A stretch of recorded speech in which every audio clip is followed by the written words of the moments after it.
Assalamualaikum. Oke, kita lanjutkan ya pelajaran kita. Tapi di video ini kita akan bahas mengenai API. Jadi kita akan buat playlistnya terpisah ya. Adapun nanti di project ini tetap akan berlanjut dari sisi webnya. Seperti halnya kita buat permission, oke, memasang permission, atau kita bisa gunakan misalnya ya Jira Data Tables, dan lain-lain. Nah, itu kita akan lanjutkan di playlist yang Laravel 11. Oke, untuk desain sidebar-nya di sini ada penambahan sedikit untuk keterangan menu dan setting pengelompokan ya. Jadi teman-teman bisa lihat ini cukup mudah saja untuk Tailwind. Oke, ini sidebar. Oke, seperti ini ya. Oke, jadi langsung aja kita masuk ke API. Nah, untuk install API di Laravel 11, kita mesti install dulu karena dia belum langsung diinstal ya. Jadi PHP Artisan install API. Oke, kita enter.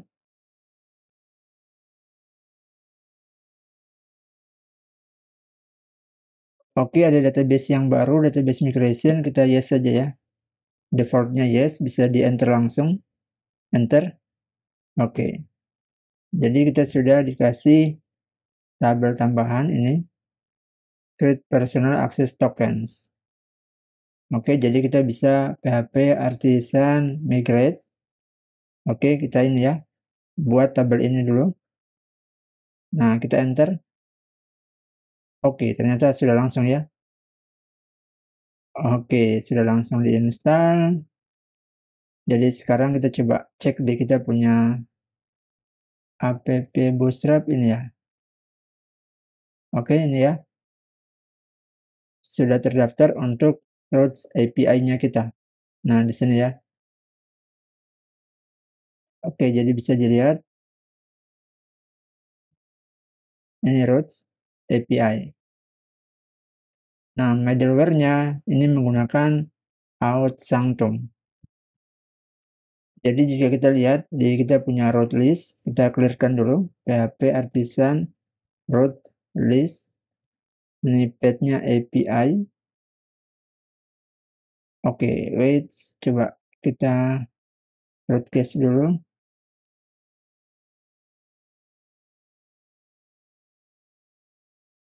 Oke, sudah ada ya.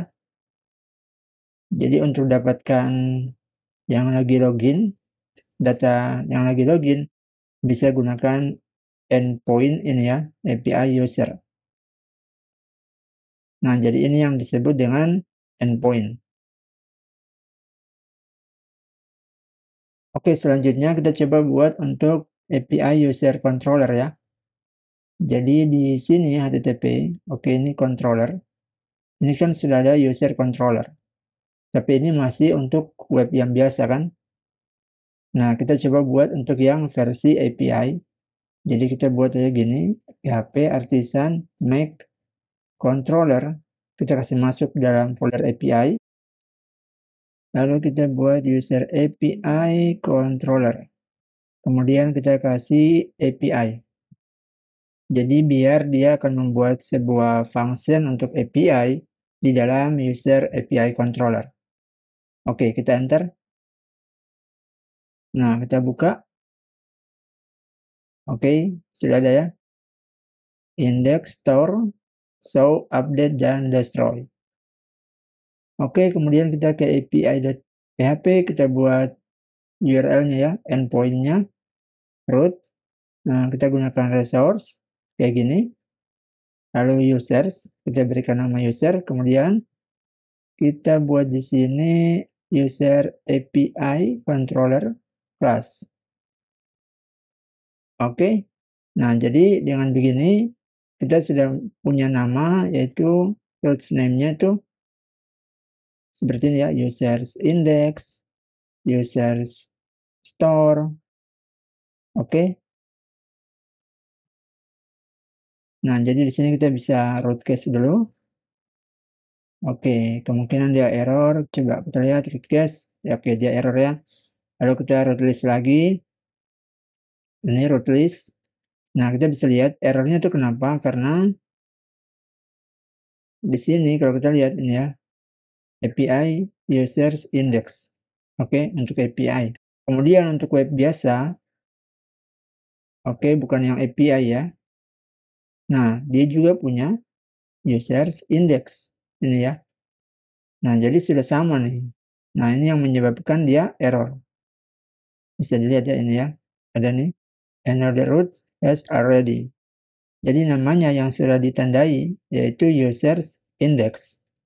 Oke, jadi solusinya gimana? Nah, kita bisa buat aja parameter kedua yaitu array. Kita kasih S sebagai ini sebagai API. Nah, kayak gini. Lalu kita root case lagi. Oke, aman. Nah, kita coba lihat listnya.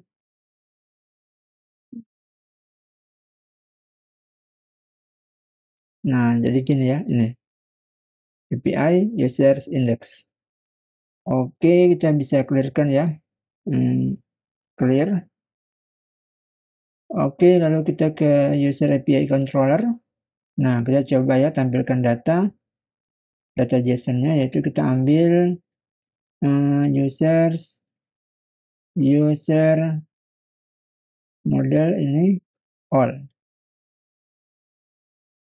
Kita return response. Nah, JSON. Lalu kita bisa kasih di sini status ini ya, true, kemudian datanya ini users, kemudian misalnya message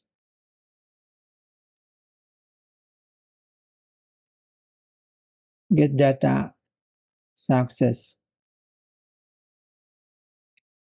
Oke, seperti ini. Nah, kemudian kita bisa cek di Postman ya, tools Postman.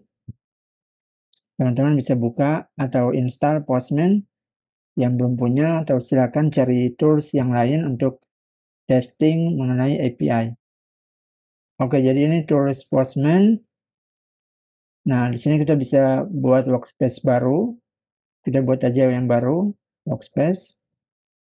Oke, blank workspace. Kita bisa next. Name-nya kita kasih misalnya API mini food gini. Oke, kita create. Nah, lalu di sini kita bisa create new collection. Oke, di sini kita gunakan aja blank collection. Kemudian kita buat di sini untuk users. Oke, lalu add request kita tambahkan add request, metodenya get. Kita coba ambil data ya. Jadi user di sini requestnya ini users get data user gini. Lalu di sini URL 127.001.8000 API. Kemudian di sini users. Oke, users. Kita bisa send. Oke, dapat ya. Status true, datanya ini. Kemudian message get data success. Oke. Nah, lalu di sini kita bisa buat sebuah variabel ya, ini set as variable. Kita klik di sini. Nah, kita buat di sini aja lokal. Scope-nya kasih global aja ya. Oke, jadi ini defaultnya seperti ini. Kita set variable. Oke, jadi kita cukup tulis kayak gini nanti di setiap endpoint. Nah, lokal, kemudian slash, lalu nama endpoint. Oke, gitu ya. Jadi kalau mau lihat endpointnya yang mana, berarti kita bisa cek di sini root list, add API. Nah, ini ya. Ini users, metodenya get. Oke, ini metodenya get.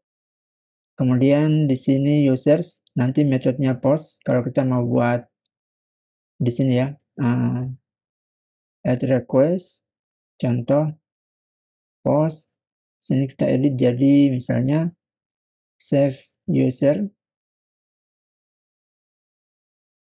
Nah, jadi kita buat gini lokal, lalu sesuaikan aja ya, ini users. Oke. Nah, secara otomatis kalau dia gunakan metode post kayak gini, berarti tujuannya di endpoint yang ini. Oke. Nah, jadi seperti itu. Kita bisa simpan, ini kita juga simpan, oke. Oke, jadi demikian ya latihan kita mengenai pengenalan untuk API di Laravel 11. Terima kasih, semoga bermanfaat. Sampai jumpa di tutorial berikutnya. Salam programmer.